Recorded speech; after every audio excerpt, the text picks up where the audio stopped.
everyone, welcome back to Lynn's Corner. I hope that you guys are having a bright time. I'm so bright. Well, anywho, if you have not yet subscribed to this channel, I humbly request that you do. If you have, thank you so much. And if you've been watching my videos, I appreciate you. I really do. Continue and continue. Today, I'm going to be talking about living a life of regret.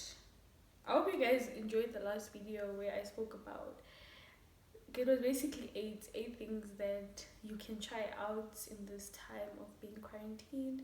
And I hope that depression is not creeping in, fear is not taking control, and we are still strong. And as like the president said, God bless us and we stay strong and there's hope for us. Today I'm going to be talking about regrets. So I'm just encouraging you who is watching not to live a life of regret. I don't know what it is that you regret. I don't know why you regret it, but I'm just saying it's not worth it. It's not worth it. Forget it and move on. Like Paul did say, forgetting the things of the past and moving on. I mean, to be honest, I know that there's this saying that says, like, learn from your mistakes and move on. Guys, honestly, learn from God, learn from Jesus, and move on. Yeah, obviously there are lessons to be learned, like, yo, I should never do that. But sometimes that situation might never ever present itself to you like that. Because, yeah, it's not as if we go through the same things all the time sometimes. So it's not in every situation where there's a lesson. Sometimes it's just forget it and just move on. In Shona, there's a saying, right? And I'm probably gonna use the saying wrong, but for these purposes it works. It says matakajka kare ha anyara zemwana, which okay, loosely translated would, okay, direct translation would be the fact that we ate a long time ago, okay, the fact that we ate yesterday will not cure today's hunger. So for me, it just shows that thinking about the past really does not cure today's problems.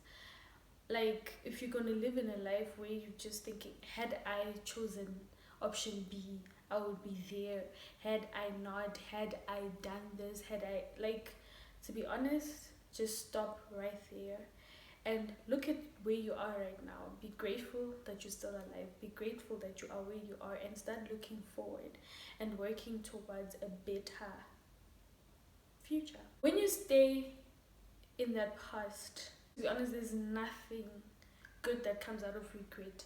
With regret, there's just fear, disappointment, self-doubt, self-loathing. There's just so much negativity that comes from regret. But if you're a person that embraces who you are and embraces what you've done and forgive, like in the video Love Yourself, you forgive yourself, you appreciate yourself, and you just move on. If you need to ask for forgiveness from people, ask for forgiveness. Obviously, sometimes maybe it's your own actions that have brought you here, or it's somebody else's actions. So it's either you need to forgive yourself, or you need to forgive other people, or you need to ask for forgiveness. And if someone needed to ask for forgiveness from you and they didn't do it, don't hold grudges. Just move on. It's your life after all. In the Bible, amazingly, the greatest men in the Bible, except for Jesus, obviously, the greatest men in the Bible, they made mistakes, and their mistakes were directly linked to their purpose. So I personally believe that if these men were to dwell in their mistakes, they probably would have never made it. We'll start with the very Abraham. He is the father of faith, and yet his promise, the promise that God gave him to say, you will have a child with this barren Sarah. And then in a moment of weakness, he had a son with somebody else. He could have dwelt on that to say, oh my gosh, how could I have done this? This is the punishment I deserve. But no, he still went on to hold on to the promises of God. And today, we all speak of Isaac. We all use Abraham as an example when we talk about faith. And you see, for me, that's just powerful. He didn't dwell on his mistake. Moses, when God called him, he told him that you will take the children out of Egypt and into Canaan. And then in a moment of anger, he, instead of talking to the rock, he beat the rock. And then we see that God told him that you shall no longer enter, you will only see Canaan. And guys, he could have dwelt on that. He could have just been like, oh, how useless me, look at me, what did I do? Had I spoken, I would be going. But he didn't dwell on that. Even after all of that, you know, we find that he's the only person in the Bible where it's written he spoke to God face to face. He's the meekest man on earth.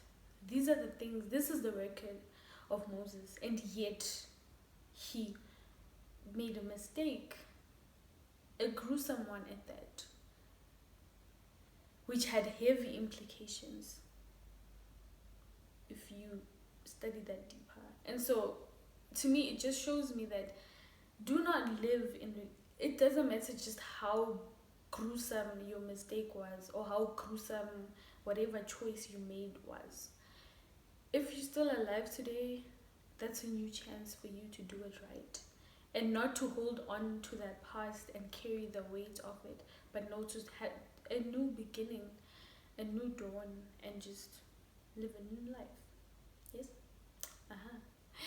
Another man, guys, I can keep going. We have David. David is written as a man who was after God's heart.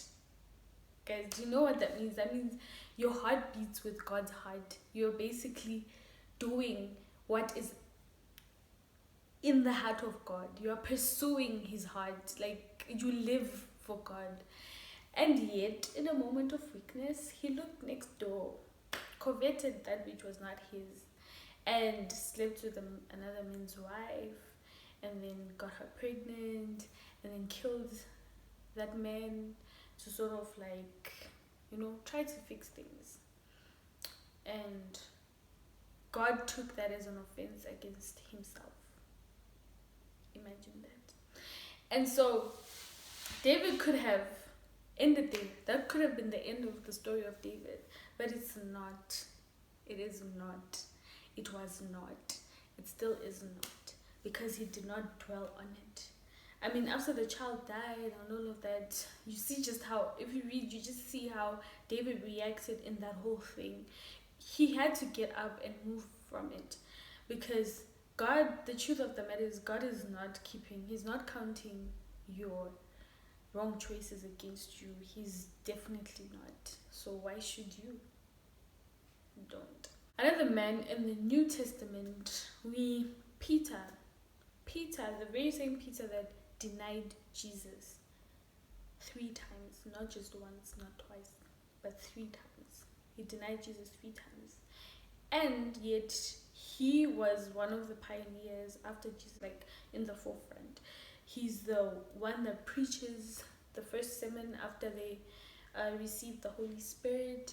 And so much is written about them. He's the one that heals that crippled men at the, I think it's the gate called Beautiful. Yeah, I think it is. Yeah. So these are the men that, and right now, where Peter's tomb is, that's where the church that, okay, I don't know the full details, but that's where the church is built. So for me, that just shows me that God does not want us to focus on our mistakes, to live in a life of regret, and also to have this, I don't know where that thinking comes from, this negative thinking that had I done this, I would be there. You are where you are now, be grateful and move on. With every choice, there are consequences. So had you made a different choice, there's a consequence to that choice. There are problems that come with that choice. There are successes that come with that choice. And you are in this choice now, so embrace it and just look at it positively. We have Paul. Yes, Paul. The one that was persecuting the Christians. That is why he speaks of not looking at the past. You understand? Because with Paul, he could have, that could have limited him. You understand? How, but at the same time, he used that to preach. He used that as, that's why, like, most of the books in the New Testament were written by Paul, because he understood really Christ's love, because he had experienced it. And so use that also where you are at now to be able to say, you know what, with all these things that I could regret, thank God that I have a new beginning. Thank God that he loves me so much that he sent his son. And so use, instead of it as a regret, use it as a moment of thanksgiving, use it as a moment of reawakening, and use it as a moment to embrace this life that we are living today. And so guys, I'm just encouraging you today to let go of the regret, and just embrace life, embrace joy, embrace freedom. Because I honestly think that regret is like an anchor that stops you from going farther. You can only go as far as this anchor allows you to, this anchor of regret. So cut it off and soar into the deeper seas. Okay, I don't think you saw, but you get what I'm trying to tell you. I'm trying to say subscribe. Nah, that's what I'm trying to say. I'm trying to say forgive yourself, forgive whoever needs to be forgiven, and just move on. Forget the past and move on. And yeah, I hope that you've been encouraged. I hope that you've enjoyed this video, and I hope that you will continue watching my videos. And I'm so grateful to those that have been watching, and if you have not yet subscribed, please subscribe, and I will see y'all in the next video. Bye.